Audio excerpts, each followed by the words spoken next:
Krishna. Shrimad Bhagavatam 6th canto 18th chapter.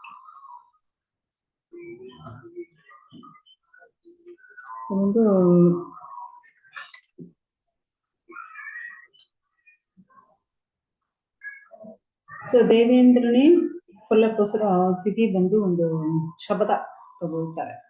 ಅದಕ್ಕೂ ಮುಂಚೆ ಏನೇನ್ ನಡೀತು ಅದ್ರ ಬಗ್ಗೆ ನಾವು ನೋಡೋಣ. ಯಾಕಂದ್ರೆ ಸ್ಟಾರ್ಟಿಂಗ್ ನಾವು ಏನ್ ನೋಡಿದೀವಿ, ಪ್ರಜಾಪತಿ ದಕ್ಷ. ಸೊ ಪ್ರಜಾಪತಿ ದಕ್ಷ ಬಂದು ಅಸಿಗ್ನಿನಿ ಮದುವೆ ಮಾಡ್ಕೊಂಡಿದ್ದಾರೆ. ಸೊ ಅವ್ರಿಗೂ 10,000 ಹರೇಶ್ವರ್ಗಳು ಹುಟ್ಟಿದ್ದಾರೆ. ಅಲ್ಲಿ ನಾರದರು ಬಂದು ಏನ್ ಮಾಡಿದ್ದಾರೆ, ಅವ್ರಿಗೆಲ್ಲ ಜ್ಞಾನೋಪದೇಶ ಮಾಡಿ ಅವರೆಲ್ಲ ಭಗವಂತ ಲೋಕ ಹೋಗ್ಬಿಟ್ಟಿದ್ದಾರೆ. ಸೊ ಆಮೇಲೆ ಮತ್ತೆ 1000 ಹೆಸರುಗಳು. ಸೊ 1000 ಜನ.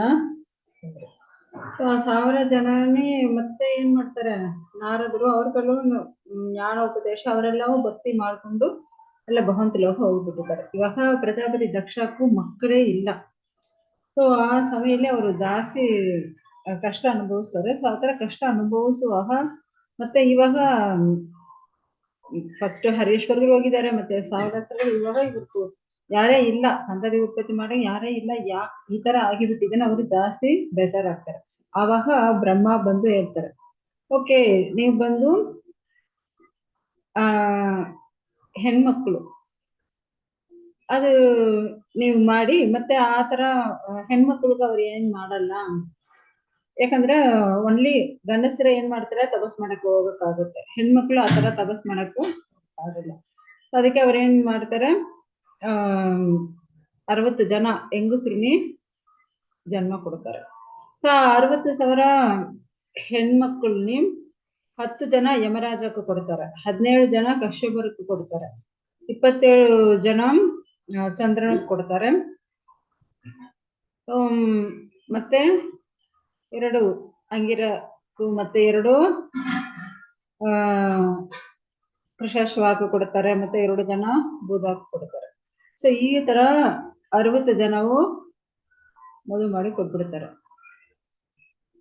ನಾವು ಬಂದು ಕಶ್ಯಪರಕ್ಕೂ 17 ಹೆಂಡತಿಗಳಲ್ವಾ. ಸೊ ಆ 17 ಹೆಂಡತಿಗಳಲ್ಲಿ ನಾವು ನೋಡ್ತಾ ಇದೀವಿ ಯಾರ್ಯಾರಿಗೆ ಎಷ್ಟು ಮಕ್ಕಳು ನಾವು ನೋಡ್ತಾ ಇದೀವಿ. ಸೊ ಫಸ್ಟ್ ನಾವು ಸ್ಟಾರ್ಟಿಂಗ್ ಏನು,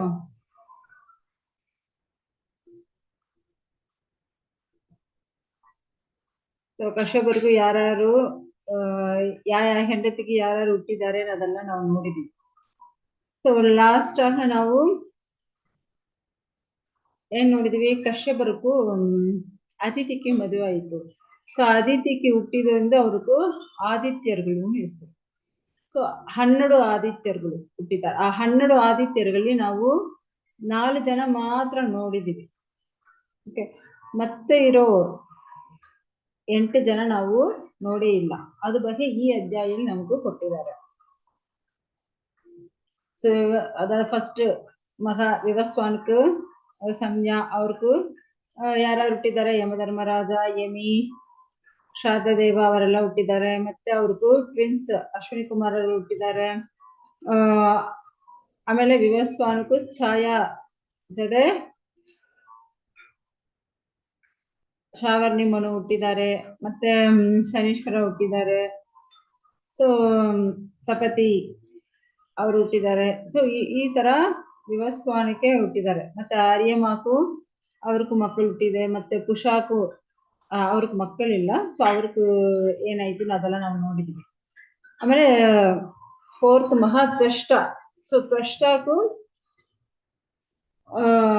ಅದ ಒಂದು ದೈತ್ಯ ಹೆಂಗಸರನ್ನ ಅವ್ರ ಮದುವೆ ಮಾಡ್ಕೊಳ್ತಾರೆ, ರಚನಾನು. ಸೊ ಅವ್ರಿಗೂ ಬಂದು ವಿಶ್ವರೂಪ ಹುಟ್ಟಿದ್ದಾರೆ. ಸೊ ಆಮೇಲೆ ಆ ವಿಶ್ವರೂಪ ಇಂದ ನಾವು ಮತ್ತೆ ಶುರು ಆಯ್ತು. ಸೊ ಆ ವಿಶ್ವರೂಪ ಬಂದು ಈ ತರ ದೇವರುಗಳಿಗೂ ಗುರುವಾಗಿದ್ರು. ಯಾಕೆ, ಆಲ್ರೆಡಿ ಅವ್ರಿಗೂ ಅಲ್ಲಿ ಬಂದು ಗುರು ಇರ್ತಾರಲ್ವಾ ಬೃಹಸ್ಪತಿ. ಸೊ ಮತ್ತೆ ಇವ್ರು ಯಾಕೆ ಅಲ್ಲಿ ಹೋಗಿದ್ದಾರೆ, ಯಾರು ಪರೀಕ್ಷಿತ್ ಕ್ರಿಶ್ಚಿಯನ್ ಕೇಳಿದ್ದಾರೆ. ಸೊ ಸೊ ಆ ತರ ಕೇಳುವಾಗ ಏನಾಗಿದೆ, ಆ ವಿಶ್ವರೂಪ ಆಕ್ಚುಲಿ ಇಂದ್ರ ಏನ್ ಮಾಡಿದಾನೆ, ಈ ತರ ಗುರುಕು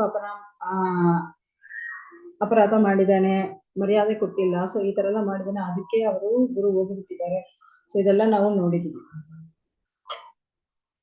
ಓಕೆ, ಸೊ ಇವಾಗ 4 ಮಕ್ಕಳು ಆಯ್ತು. ಯಾರು ಅತಿಥಿಯೋಗ 4 ಮಕ್ಕಳು ಆಯ್ತು. ಮತ್ತೆ 5వ ಮಹಿಯಿಂದ ಇವಾಗ ನಾವು ನೋಡಬೇಕು. ಆಕ್ಚುಲಿ ಮತ್ತೆ ಕಶ್ಯಪರಿಗೂ ಯಾರೆಲ್ಲ ಮತ್ತೆ ಹೆಂಡತಿಗಳಿಗೂ ಯಾರು ಹುಟ್ಟಿದ್ದಾರೆ ಅದೆಲ್ಲ ನಾವು ನೋಡಿದೀವಿ. ಅದೇ ತರ ಯಮಧರ್ಮರಾಜಗೂ 10 ಹೆಂಡತಿಗಳು, ಸೊ ಅವ್ರಿಗೂ ಹೆಸರು ಮತ್ತೆ ಅವ್ರ ಮಕ್ಕಳು ಇದೆಲ್ಲ ನಾವು ನೋಡಿದ್ವಿ ಆಲ್ರೆಡಿ. ಅದೇ ತರ ಅಷ್ಟವಸುಕುಲು, ಸೊ ಅಷ್ಟವಸುಕುಲಕ್ಕೂ ಅವ್ರಿಗೆ ಏನೇನ್ ಮಕ್ಕಳು ಹುಟ್ಟಿದ್ದಾರೆ, ಓಕೆ ಅದೆಲ್ಲ ನೋಡಿದ್ವಿ.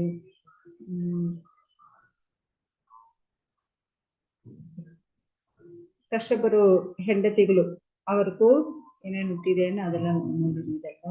ಕಶ್ಯಪರ ಹೆಂಡತಿಗಳು ಹೆಸರು, ಅವ್ರಿಗೆ ಯಾರು ಹುಟ್ಟಿದ್ದಾರೆ. ಓಕೆ, ಕಶ್ಯಪಕ್ಕೂ ಧನುಕು ಯಾರೆಲ್ಲ ಹುಟ್ಟಿದ್ದಾರೆ ಇದು ನಾವು ಆಲ್ರೆಡಿ ನೋಡಿದ್ವಿ. ಇದು ಅತಿಥಿಗೆ ಹುಟ್ಟಿದ ಮಕ್ಕಳು. ಅತಿಥಿಗೆ ಈ 4 ಜನ ಬಗ್ಗೆ ನಾವು ಆಲ್ರೆಡಿ ನೋಡಿದ್ವಿ. ಮತ್ತೆ ಇರೋ ಅತಿಥಿಗೆ ಮತ್ತೆ ಇರೋ 8 ಮಕ್ಕಳಿಗೂ ಏನೇನು ವಂಶನು ಇವಾಗ ಈ ಅಧ್ಯಾಯದಲ್ಲಿ ನಾವು ನೋಡಬೇಕು.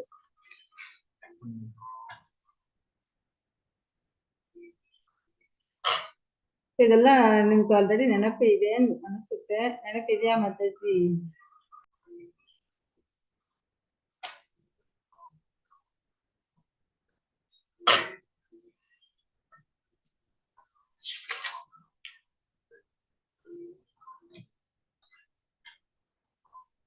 ಸೊ ಇವಾಗ ಆದಿತ್ಯರಲ್ಲಿ 12 ಆದಿತ್ಯರಲ್ಲಿ 5వ ಮಗ ಅತಿಥಿಯೋಡ 5వ ಮಗ ಸವಿತಾ. ಸೊ ಅವನಿಗೆ ಬಂದು ನೋಡಿ, ಸೊ ಅವನಿಗೂ 3 ಹೆಣ್ಮಕ್ಳು, ವೃಷ್ಣಿ, ಸಾವಿತ್ರಿ, ವ್ಯಾಕೃತಿ. ವೃಷ್ಣಿ ಅವರ ಹೆಂಡತಿ, ಮತ್ತೆ 3 ಹೆಣ್ಮಕ್ಳು ಯಾರು, ಸಾವಿತ್ರಿ, ವ್ಯಾಕೃತಿ, ತ್ರಯಿ, 3 ಹೆಣ್ಮಕ್ಳು ಹುಟ್ಟಿದ್ದಾರೆ. ಮತ್ತೆ ಅಗ್ನಿಹೋತ್ರನ್, ವಸು, ಸೋಮನ್, ಚತುರ್ಮಾಸ್ಯನ್, ಈ ತರ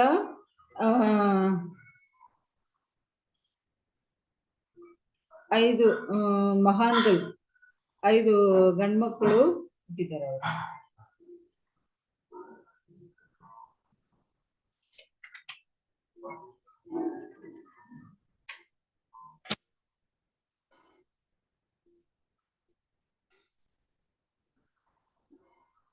ನೆಕ್ಸ್ಟ್ ಬಹ, ಇವನ್ ಬಂದು ಅತಿಥಿಯನ್ನು 6th ಮಗ ಬಗನು. ಸೊ ಅವನ ಹೆಂಡತಿ ಚಿದ್ದಿ. ಸೊ ಅವಳಿಗೂ ಬಂದು 3 ಗಂಡ್ಮಕ್ಳು ಹುಟ್ಟಿದ್ದಾರೆ, ಮಹಿಮಾ, ವಿಪು, ಪ್ರಭು. ಮತ್ತೆ ಆಸೀನ ಒಂದು ಹೆಣ್ಮಗು ಹುಟ್ಟಿದ್ದಾರೆ. ಸೊ ನೆಕ್ಸ್ಟ್ 7th ಮಗ ಯಾರು, ದಾದಾ. ಸೊ ದಾದಾಕು ಬಂದು 4 ಹೆಂಡತಿಗಳು, ಯಾರು, ಕುಹು, ಸಿನಿವಾಲಿ, ರಾಹ, ಅನುಮತಿನ, ಈ ತರ 4 ಹೆಂಡತಿಗಳು ಇದ್ರು. ಸೊ ಅವ್ರು ಒಬ್ಬೊಬ್ರಿಗೂ ಈ ತರ ಮಕ್ಕಳು ಹುಟ್ಟಿದ್ದಾರೆ, ಸಾಯನ್, ದರ್ಶನ್, ಪ್ರಾತನ್, ಪೂರ್ಣಮಾಸನ್, ಈ ತರ 4 ಗಂಡ್ಮಕ್ಳು ಹುಟ್ಟಿದ್ದಾರೆ. ಅತಿಥಿಯನ 8వ ಮಗ ವಿಧಾತ, ಅವನ ಹೆಂಡತಿ ಬಂದು ಕ್ರಿಯಾ. ಅವ್ರಿಗೆ ಬಂದು 5 ಗಂಡ್ಮಕ್ಳು ಹುಟ್ಟಿದ್ದಾರೆ, 5 ಬಂದು ಅಗ್ನಿ ದೇವರು. ಓಕೆ, ಸೊ ನೆಕ್ಸ್ಟ್ ಬಂದು 9th ಅದಿತಿಯವರ 9th ಮಗ ವರುಣನು. ಸೊ ವರುಣನು ಹೆಂಡತಿ ಬಂದು ಸರ್ಷಣಿ. ಸೊ ಇವ್ರಿಗೆ ಬಂದು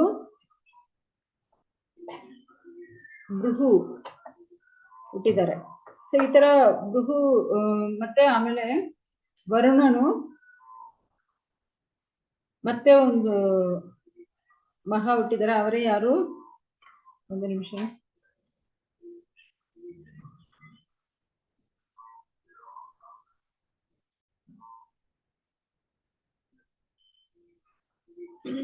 ವರುಣನು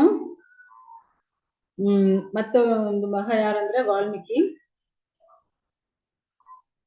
ಈ ತರ ಇರುವೆ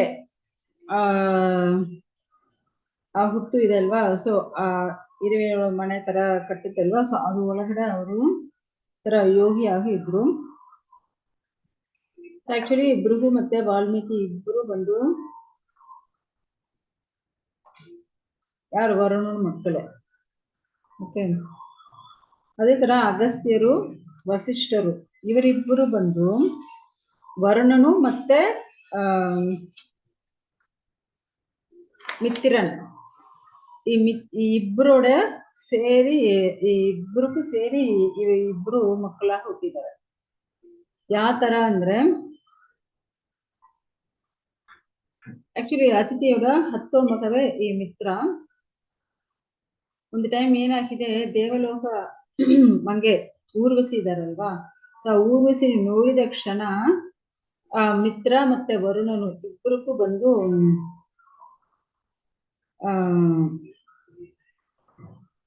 ಆಸೆ ಬಂದು ಅವ್ರಿಗೆ ಬಂದು ನೋಡಿದ ಕ್ಷಣ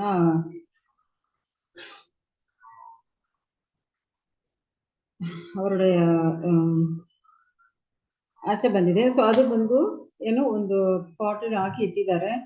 ಸೊ ಆ ಪಾಟ್ ಮಡಿಕೆ ಒಳಗಡೆ, ಆ ಪಾಟ್ ಒಳಗಡೆ ಇರೋ ಅವರು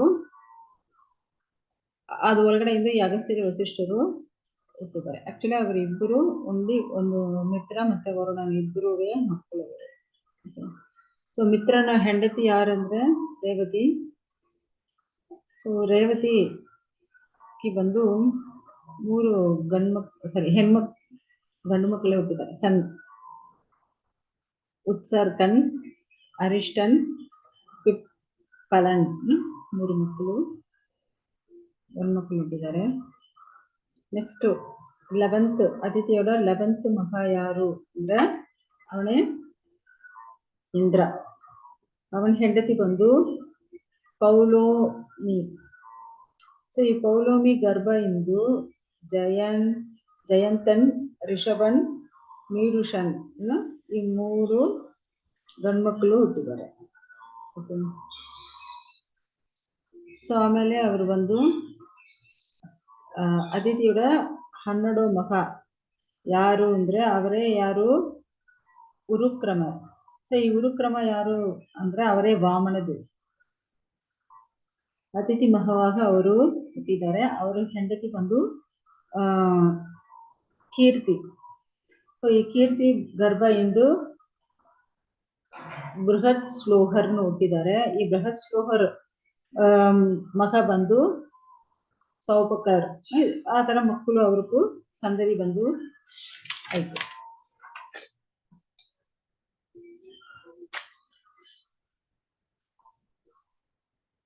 ಆಕ್ಚುಲಿ ಇಲ್ಲಿ ಬಂದು ವಾಮನ ದೇವರು, ಅதாவது ಉರುಕ್ರಮರ ಹುಟ್ಟಿ ಮತ್ತೆ ವಾಮನ ದೇವರಾಗ ಆಗಿದಾರಲ್ವಾ. ಸೊ ಇವ್ರ ಬಗ್ಗೆ ನಾವು 8 ಕ್ಯಾಂಟೋರಿ ನಾವು ನೋಡಕ್ಕಾಗತ್ತೆ. ಯಾಕೆ ಇವರು ಕಶ್ಯಪರ ಮಗನಾಗ ಹುಟ್ಟಿದ್ದಾರೆ? ಸೊ ಅವರು 3 ಅಡಿ ಈ ತರ ಜಾಗ ಬೇಕು ಕೇಳಿ ಮತ್ತೆ ಪೂರ್ತಿ ಲೋಕ ಪ್ರಪಂಚನೇ ಅವರು ಮೆಷರ್ಮೆಂಟ್ ಮಾಡ್ಬಿಟ್ಟಿದ್ದಾರೆ. ಸೊ ಏನಾಗಿದೆನು ನಾವು 8 ಕ್ಯಾಂಟೋರಿ ನಾವು ನೋಡಕ್ಕಾಗುತ್ತೆ. ಭಗವಂತನ ಅವತಾರ ಯಾಕೆ ಬಂತು, ಅವ್ರ ಗುಣಗಳು, ಅವ್ರ ಶಕ್ತಿ. ಸೊ ಅದೇ ತರ ಭಗವಂತ ಅತಿಥಿ ಗರ್ಭದಲ್ಲಿ ಯಾಕೆ ಹುಟ್ಟಿದ್ದಾರೆ. ಸೊ ಆ ತರ ಭಗವಂತ ಹುಟ್ಟಬೇಕಂದ್ರೆ ಎಷ್ಟು ಅವರು ಭಕ್ತಿ ಮಾಡಿರ್ಬೇಕು. ಸೊ ಆ ತರ ಅವರು ಏನ್ ಮಾಡಿದ್ದಾರೆ, ಸೊ ಅದೆಲ್ಲ ನಾವು ಆ ಟೈಮಲ್ಲಿ ನಾವು ನೋಡ್ತೀವಿ. ಸೊ ಆಮೇಲೆ ಕಶ್ಯಪರು ನೆಕ್ಸ್ಟ್ ಹೆಂಡತಿ ಯಾರು ಅಂದ್ರೆ ತಿಥಿ ದೇವಿ. ನೋಡಿ ಇವಾಗ ಅತಿಥಿ ದೇವಿಯವರ 12 ಮಕ್ಕಳು ನೋಡಿ ಆಯ್ತು. 12 ಮಕ್ಕಳಿಗೆ ಯಾರ್ಯಾರು ಮಕ್ಕಳು ಹುಟ್ಟಿದ್ದಾರೆ, ಯಾರು ಮಕ್ಕಳಿಲ್ಲ ಅದೆಲ್ಲ ನಾವು ನೋಡಿದ್ವಿ. ಸೊ ಇವಾಗ ಕಶ್ಯಪರು ನೆಕ್ಸ್ಟ್ ಒಂದು ಹೆಂಡತಿ ಯಾರು? ತಿಥಿ. ಸೊ ಈ ತಿಥಿ ಬಂದು ಇವರು ದೈತ್ಯರು. ತಿಥಿಗೆ ಹುಟ್ಟಿದೆಂದು ಇವರೆಲ್ಲ ದೈತ್ಯರುಗಳು ಹೇಳ್ತಾರೆ. ಸೊ ಈ ತಿಥಿ ಈ ವಂಶದಲ್ಲೇ ಪ್ರಹ್ಲಾದ್ ಹುಟ್ಟಿದ್ದಾರೆ, ಬಲಿ ಮಹಾರಾಜ್ ಹುಟ್ಟಿದ್ದಾರೆ. ಸೊ ಅವರೆಲ್ಲ ಯಾವ ತರ ಹುಟ್ಟಿದ್ದಾರೆ ನೋಡೋಣ. ತಿಥಿ ಗರ್ಭದಲ್ಲಿ ಹಿರಣ್ಯಕಶಿಪು ಹಿರಣ್ಯಾಕ್ಷನು ಇಬ್ಬರು ಹುಟ್ಟಿದ್ದಾರೆ. ಸೊ ಇವರೆಲ್ಲ ಅಷ್ಟು ಒಂದು ಶಕ್ತಿವಂತರಾಗಿದ್ರು. ದೈತ್ಯರುಗಳು ದಾನವರುಗಳನ್ನ ಹೇಳ್ತಾರೆ. ಹಿರಣ್ಯಕಶಿಪು ಹೆಂಡತಿ ಯಾರು ಅಂದ್ರೆ ಕಯಾದು. ಕಯಾದು ಇದು ಕಯಾದು ಯಾರು ಅಂದ್ರೆ ಜಂಬಾನ್ ಒಂದು ಅವರು ಮಗಳು. ಇವ್ರು ಬಂದು ಧನು ವಂಶದಲ್ಲಿ ಹುಟ್ಟಿದ್ದಾರೆ. ಯಾರು?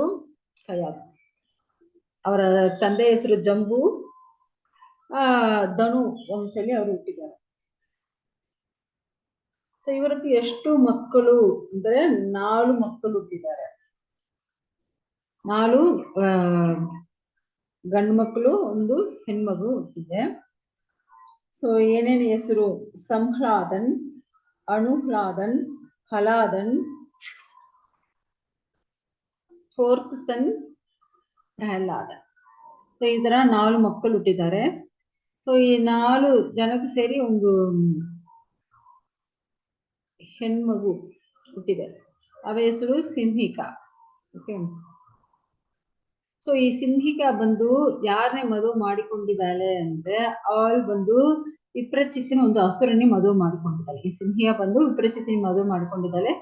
ಇವ್ರಿಗೂ ಹುಟ್ಟಿದೆ ಯಾರು? ರಾಹು. ನಾವು ರಾಹು ಕೇತು ಹೇಳ್ತೀವಲ್ವಾ, ಈ ರಾಹು ಇವ್ರಿಗೆ ಹುಟ್ಟಿದೆ. ಈ ರಾಹು ಬಂದು ಅದೇ ಸಮುದ್ರ ಮಂಥನ ನಡೆಯುವಾಗ ಅಲ್ಲಿ ಒಂದು ಅಮೃತ ಬಂತು. ಸೊ ಈ ಅಮೃತ ಕುಡಿಯೋಕ್ಕೋಸ್ಕರ ದೇವರುಗಳನ್ನ ಒಂದು ಸೈಡು, ಹಸುರಗಳನ್ನ ಒಂದು ಸೈಡು, ಮೋಹಿನಿ ಆತರ ಕೂತ್ಕೊಳ್ಳಕ್ಕೆ ಹೇಳ್ತಾರೆ. ಸೊ ಅವರು ಅದೇ ತರ ಕೂತ್ಕೊಳ್ತಾರೆ. ಬಟ್ ಇವರು ದೇವರಿಗೆ ಮಾತ್ರ ಅಮೃತ ಕೊಡ್ತಾರೆ ಯಾರು? ರಾಹು ಗೊತ್ತು. ಅದಕ್ಕೆ ಅವರು ರೂಪ ಬದಲಾಯಿಸ್ಕೊಂಡು ದೇವರುಗಳ ಜೊತೆ ಬಂದು ಅವರು ದೇವರ ತರ ರೂಪ ಬದಲಾಯಿಸ್ಕೊಂಡು ಹಳ್ಳಿ ಕೂತ್ಕೊಂಡು ಅವರು ಅಮೃತ ಕುಡಿದು ಬಿಡ್ತಾರೆ. ಸೊ ಆವಾಗ ಅವರು ತಲೆನಿ ಯಾರು ಕತ್ತರಿಸ್ಬಿಡ್ತಾರೆ? ಮೋಹಿನಿ ಕತ್ತರಿಸ್ಬಿಡ್ತಾಳೆ. ಸೊ ತಲೆ ಬಂದು ರಾಹು ಮತ್ತೆ ದೇಹ ಶರೀರ ಬಂದು ಕೇತು ಆ ತರ ಆಗ್ಬಿಡ್ತದೆ.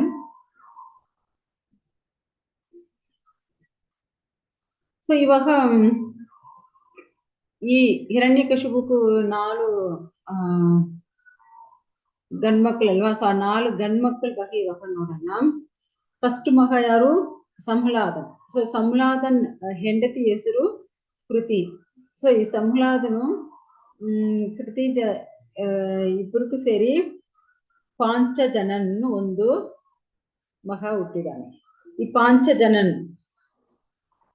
ಯಾರಿಗೂ ಗೊತ್ತು? Who is a ಪಾಂಚಜನನ್?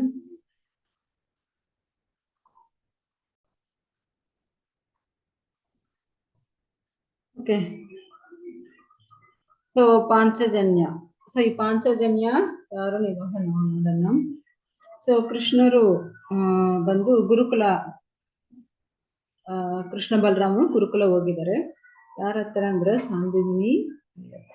ಅದರ ಗುರುಕುಲಲ್ಲಿ ಫಿನಿಶ್ ಆದ್ಮೇಲೆ ಸೊ 64 ಡೇಸ್ಗೆ ಅಲ್ಲಿ ಬಂದು ಗುರುಕುಲ ಫಿನಿಶ್ ಮಾಡಿದ್ದಾರೆ. ಆ ತರ ಫಿನಿಶ್ ಆದ್ಮೇಲೆ ಅವ್ರು ಬಂದು ಗುರುದಕ್ಷಿಣ ಕೊಡಕ್ಕೆ ಅವ್ರು ಬಂದು ಗುರು ಹತ್ರ ಕೇಳ್ತಾರೆ. ಈ ಹೋಗಿ ಗುರುಮಾತ ಹತ್ರ ಕೇಳಿನಿ ಅಂತಾರೆ. ಸೊ ಚಾಂದಿನಿ. ಸೊ ಸ್ಟ್ರೈಟ್ ಹೋಗಿ ಗುರು ಪತ್ನಿ ಚಾಂದಿನಿ ಹೆಂಡತಿ ಹತ್ರ ಹೋಗಿ ಕೇಳ್ತಾರೆ. ಸೊ ಗುರುದಕ್ಷಿಣೆ ಏನ್ ಬೇಕು? ನಮ್ಮ ಮಗ ಈ ತರ ಸಮುದ್ರದಲ್ಲಿ ಸ್ನಾನ ಮಾಡ್ತಾ ಇರುವಾಗ ಅವನು ತೀರೋಗ್ಬಿಟ್ಟಿದ್ದಾನೆ, ಅವನು ನಮ್ಗೆ ವಾಪಸ್ ಬೇಕು. ಸರಿನ ಏನ್ ಮಾಡ್ತಾರೆ? ಕೃಷ್ಣ ಬಲರಾಮ್ ಇಬ್ಬರು ಆ ಸಮುದ್ರಕ್ಕೆ ಹೋಗಿ ಸಮುದ್ರ ರಾಜನ ಹತ್ರ ಕೇಳ್ತಾರೆ. ಆಕ್ಚುಲಿ ಈ ನೀರ್ ಒಳಗಡೆ, ಸಮುದ್ರ ಒಳಗಡೆ ಈ ಪಾಂಚಜನ್ಯನು ಒಂದು ರಾಕ್ಷಸ ಇದ್ದಾನೆ. ಅವನೇ ಏನ್ ಮಾಡಿದಾನೆ, ಆ ಮಗುನಿ ಕೊಂದು ತಿನ್ಬಿಟ್ಟಿದ್ದಾನೆ. ಓಕೆ, ಕೃಷ್ಣ ಏನ್ ಮಾಡ್ತಾರೆ, ಒಳಗಡೆ ಹೋಗಿ ಪಾಂಚಜನ್ಯ ಆ ಹಸುರನ್ನಿ ಸಾಯಿಸಿ ಅವನ್ ಬಂದು ಒಂದು ಸಂಘ ರೂಪದಲ್ಲಿ ಇರ್ತಾನೆ. ಅದಕ್ಕೆ ಆ ಹಸುರನ್ನಿ ಸಾಯಿಸಿ ಮತ್ತೆ ಆ ಶಂಗುನಿ ಭಗವಂತ ಇಟ್ಕೊಂಡಿರ್ತಾರೆ, ಪಾಂಚಜನ್ಯ ಶಂಗು. ಓಕೆ, ಆಮೇಲೆ ಅವರು ಬಂದು ಆ ಮಗು ಕಾಣಿಸಲ್ಲ, ಮತ್ತೆ ಯಮಲೋಕ ಹೋಗ್ತಾರೆ. ಯಮಲೋಕ ಹೋಗಿ ಅಲ್ಲಿಂದ ಆ ಮಗುನಿ ಅಲ್ಲಿ ಹೋಗ್ತಾರೆ. ಅಲ್ಲಿ ಅವರು ಸಿಕ್ಕಲ್ಲ. ಅಲ್ಲಿಂದ ಮತ್ತೆ ಬಲಿ ಮಹಾರಾಜು ಜಾಗಕ್ಕೆ ಹೋಗಿ ಅಲ್ಲಿಂದ ಮತ್ತೆ ಅವರು ಆತರ ಸ್ವಲ್ಪ ಹೋಗಿ ಮತ್ತೆ ಅವ್ರಿಗೆ ಕರ್ಕೊಂಡು ಬರ್ತಾರೆ. ಅದೆಲ್ಲ ನಾವು 10th ಕ್ಯಾಂಟೋಲಿ ನೋಡಕ್ಕಾಗುತ್ತೆ. ಆಕ್ಚುಲಿ ಭಗವಂತ ಬಂದು ಪಾಂಚಜನ್ಯ ಆ ಶಂಗು ಬಂದು ಆಕ್ಚುಲಿ ಅವನ ರಾಕ್ಷಸ, ಅವನ ಕೊಂದ್ಬಿಟ್ಟು ಆ ಶಂಗು ಭಗವಂತ ಇಟ್ಕೊಳ್ತಾರೆ.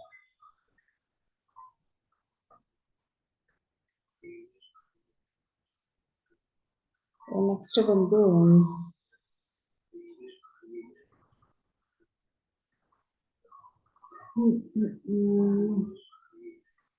ನೆಕ್ಸ್ಟ್ ಹಲಾದ. ಓಕೆ, ಹಲಾದನ ಹೆಂಡತಿ ಹೆಸರು ಬಂದು ತಮಣಿ. ಸೊ ಈ ತಮಣಿ ಇವ್ರಿಗೆ ಬಂದು 2 ಗಂಡ್ಮಕ್ಳು, ವಾದಾಬಿ ಇಲ್ಬಳಾಳ್ 2 ಮಕ್ಕಳು.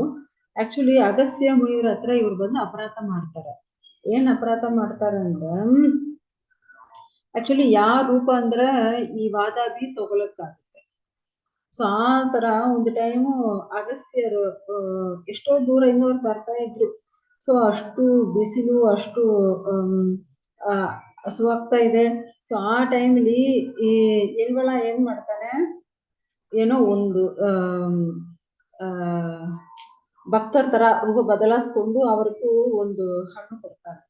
ಸೊ ಆ ಹಣ್ಣು ಬಿಟ್ಬಿಟ್ಟು ಇದು, ಯಾಕಂದ್ರೆ ಅವನು ಈ ಇಬ್ಬರು ಹಸುರಗಳು ಏನ್ ಮಾಡ್ತಾರೆ, ಈ ತರ ಋಷಿಗಳ ಹತ್ರ ಎಲ್ಲ ಹೋಗಿ ಈ ತರ ಅವರೆಲ್ಲ ಜಾಸ್ತಿ ದೂರದಿಂದ ಬರುವ ಆ ತರ ಋಷಿಗಳ ಹತ್ರ ಈ ತರ ಸ್ವಾಮಿ ನಿಮ್ಗೋಸ್ಕರ ಈ ಹಣ್ಣು ಕೊಡ್ತೀನಿ, ತಿಂದ್ಬಿಡಿ ಏನ್ ಹೇಳ್ತಾರೆ. ಸೊ ಯಾರು, ಈ ಇಲ್ವಳ. ಆಕ್ಚುಲಿ ವಾದಾಬಿ ಆ ತರ ಹಣ್ಣು ತರ ರೂಪ ಬದಲಾಯಿಸ್ಕೊಂಡಿರ್ತಾನೆ. ಅವರ ಹಣ್ಣು ತಿಂದ ಮೇಲ್ಗಡೆ ವಾದಾಬಿ ಆಚೆ ಬಾ ಅಂತ ಹೇಳ್ತಾರೆ. ಅವಾಗ ಆ ವಾದಾಬಿ ಇವಾಗ ಅವ್ರ ಹೊಟ್ಟೆ ಒಳಗಡೆ ಇರ್ತಾನಲ್ವಾ.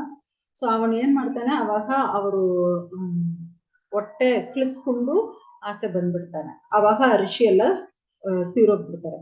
ಸೊ ಆ ತರ ಎಲ್ಲಾ ಜಾಸ್ತಿ ಋಷಿಗಳು ಈ ತರ ಇಬ್ರು ಸೇರಿ ಕೊಂದುತ್ತಾ ಇರ್ತಾರೆ. ಒಂದು ಟೈಮ್ ಏನಾಗ್ತಾ ಇದೆ, ಅಗಸ್ತ್ಯರು ಅಲ್ಲಿ ಬರ್ತಾರೆ. ಸೊ ಅದೇ ತರ ಇಲ್ಗಳ ಏನ್ ಮಾಡ್ತಾರೆ, ಒಂದು ಭಕ್ತರ ತರ ಬದಲಾಯಿಸ್ಕೊಂಡು ವಾದಾಬಿನ ಒಂದು ಹಣ್ಣು ತರ ಬದಲಾಯಿಸ್ಬಿಟ್ಟು ಅವ್ರ ಹತ್ರ ಕೊಡ್ತಾರೆ. ಸ್ವಾಮಿ ಸ್ವೀಕಾರ ಮಾಡಿ. ಸೊ ಅವರು ಏನ್ ಮಾಡ್ತಾರೆ, ಜಾಸ್ತಿ ಹಸುವಾಗಿದ್ರು. ಸೊ ಅವ್ರು ಏನ್ ಮಾಡ್ತಾರೆ, ಆ ಹಣ್ಣು ತಿನ್ಬಿಡ್ತಾರೆ. ತಿನ್ಬಿಟ್ಟು ಅವರು ಏನು ಜೀರ್ಣಾವಿ 3 ಟೈಮ್ಸ್ ಹೇಳ್ಬಿಟ್ಟು ಅದು ಜೀರ್ಣ ಮಾಡ್ಬಿಡ್ತಾರೆ. ಸೊ ಇವಾಗ ಇಲ್ವಳ ಏನ್ ಮಾಡ್ತಾನೆ, ವಾದಾಬಿ ಆಚೆ ಬಾಣ ಹೇಳ್ತಾರೆ. ಆದ್ರೆ ವಾದಾಬಿ ಆಚೆ ಬಂದಿಲ್ಲ, ಯಾಕಂದ್ರೆ ಎಷ್ಟೋ ಋಷಿಗಳನ್ನ ಕೊಂದಿದ್ದಾನೆ. ಆದ್ರೆ ಇವಾಗ ಅಗಸ್ತ್ಯರ ಹೊಟ್ಟೆ ಒಳಗಡೆ ಹೋದ್ಮೇಲೆ ಅವನೇ ನಾಶ ಆಗ್ಬಿಡ್ತಾನೆ. ಸೊ ಈ ತರ ಎಲ್ಲ ಈ ಇಬ್ರು ಹಸುರರುಗಳು ಮಾಡಿರ್ತಾರೆ.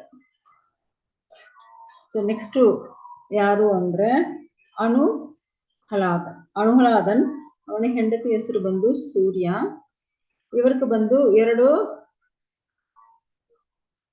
ಗಂಡ್ಮಕ್ಳು, ಪಾಷ್ಕಲನ್ ಮಹಿಷನ್ 2 ಗಂಡ್ಮಕ್ಳು. ಸೊ ಆಮೇಲೆ ಪ್ರಹ್ಲಾದ. ಸೊ ಪ್ರಹ್ಲಾದನ ಮಗ ಬಂದು ಯಾರು, ವಿರೋಚನ.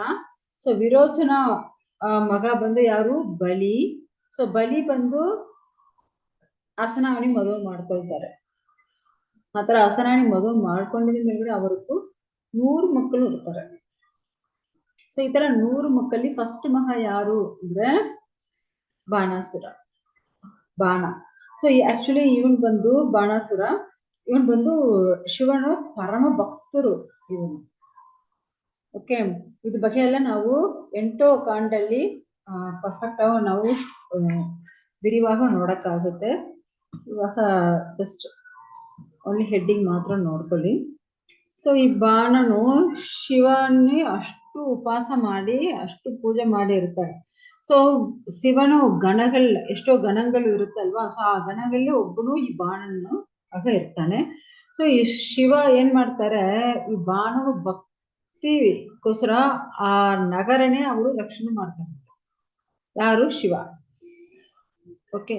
ಸೊ ಆಕ್ಚುಲಿ ಈ ಬಾಣಾಸುರ ಹತ್ರ ಕೃಷ್ಣ ಬಂದು ಜಗಳ ಮಾಡ್ತಾರೆ. ಸೊ ಇದೆಲ್ಲ ನಾವು ಬಂದು 10 ಕ್ಯಾಂಡಲ್ಲಿ ನಾವು ನೋಡಕ್ಕಾಗುತ್ತೆ. ಅದು ಬಾಣಾಸುರ ಮಗಳು ಉಷಾ. ಸೊ ಉಷಾ ನೀ ಬಂದು ಕೃಷ್ಣನ ಮೊಮ್ಮಗ ಬಂದು ಪ್ರೀತಿ ಮಾಡ್ತಾರೆ. ಸೊ ಈ ತರ ಆ ಸ್ಟೋರಿ ಹೋಗುತ್ತೆ. ಸೊ ಅದ್ರ ಬಗ್ಗೆ ನಾವು 10th ಕ್ಯಾಂಡಲ್ ನೋಡಕ್ಕಾಗುತ್ತೆ. ಓಕೆ. ಸೊ ಆಮೇಲೆ ಏನಾಗಿದೆ, ಇವಾಗ ತಿಥಿಗೂ ಈ ತರ 2 ಮಕ್ಕಳು. ಸೊ ಆ ಮಕ್ಕಳು ಫ್ಯಾಮಿಲಿ ಎಲ್ಲ ನೋಡಿ ಆಯ್ತು. ಓಕೆ. ಆಮೇಲೆ ಇವಳಿಗೆ ಬಂದು 49 ಮರುತುಗಳು ಹುಟ್ಟಿದ್ದಾರೆ. ಸೊ ತಿಥಿ ಗರ್ಭಳಿ 49 ಮರುತುಗಳು ಹುಟ್ಟಿದ್ದಾರೆ. ಸೊ ಇವರೆಲ್ಲ ಏನು ಎಲ್ಲ ಇಂದ್ರ ಬಂದು ಅವರೆಲ್ಲ ದೇವರುಗಳ ಅಂತಸ್ತು ಕೊಟ್ಟು ಬಿಟ್ಟಿದ್ದಾನೆ ಹೇಳ್ತಾರೆ. ಸೊ ಅವಾಗ ಪರೀಕ್ಷಿತ್ ಮಹಾರಾಜು ಕೇಳ್ತಾರೆ, ಯಾವ ತರ ಇವರೆಲ್ಲ ಅಸುರர்களಾಗಿರೋರು ಯಾವ ತರ ಇವರು ದೇವರುಗಳಾಗ ಹೋಗಿದ್ದಾರೆ?